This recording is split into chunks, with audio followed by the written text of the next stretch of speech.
Akizungumza na waandishi wa habari ofisini kwake Kinazini Unguja kuhusu kuzindua siku ya udhalilishaji kwa wanawake na wasichana ambayo itadumu kwa siku 16, amesema serikali kupitia wizara hiyo imeweka vipaumbele muhimu ili kukabiliana na vitendo vya udhalilishaji kwa wanawake na watoto. Serikali ya Mapinduzi ya Zanzibar kupitia wizara imejiwekea vipaumbele vya kukabiliana na tatizo la vitendo vya ukatili na udhalilishaji wa wanawake na watoto, yani GBV na VAG. Tunaimarisha sera, sheria na tunaimarisha vituo vya mkono kwa mkono, yani one stop centers. Tunajenga uwezo wa maafisa ustawi, walimu, polisi na wadau wengine. Tunahamasisha jamii kuhusu matumizi salama ya mitandao, na tunashirikiana na wadau wa kimataifa kama UN Women, UNICEF na UNFPA katika kutekeleza programu za ulinzi wa wanawake na watoto.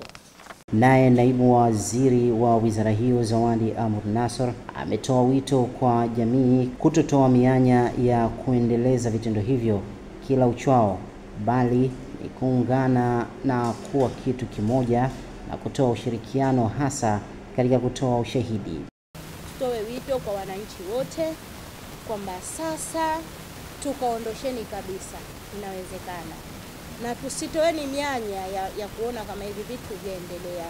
Sote ni Wazanzibari, sote ni ndugu, twajuana kama alivyosema Mheshimiwa Waziri, mtoto wako na mtoto wa mwenzio. Tutakwenda kuhakikisha kwamba siku hizi 16 tumezifanyia ufuatiliaji na malengo.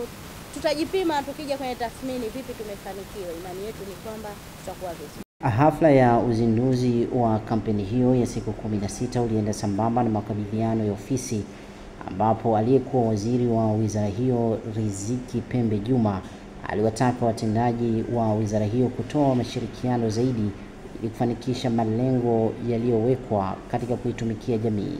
Kwa hiyo sasa hivi alhamdulillah, ukisema kama utimilifu wa wizara, maana wizara imekamilika. Hata wakati ule afisa mdhamini hakuwepo afisa mdhamini. Tumekaa karibu miezi mingapi ndio tunatoka kupatiwa afisa mdhamini. Kwa hiyo mnajikuta mnafanya kazi katika mazingira ambayo yalikuwa magumu, lakini Mwenyezi Mungu mkubwa alitujalia nguvu, lakini maelekezo ya Mheshimiwa Rais alituongoza sana katika kuona tunafanikiwa. Kwa hiyo nikuombeni sana sasa, wapeni mashirikiano zaidi ya yale ambayo tulikuwa tukiyafanya, ili sasa kazi za wizara hii, kwa sababu ni kazi muhimu sana za maendeleo ya jamii yote. Jamani, jinsia mnayonyie, maana meme na ke wote wapo hapa, lakini wazee na watoto wote tunao ambao ni wadau wetu wakubwa sana. Basi tuende vizuri kuona yale malengo ambayo tumepangiwa na serikali yaweze kufanikiwa.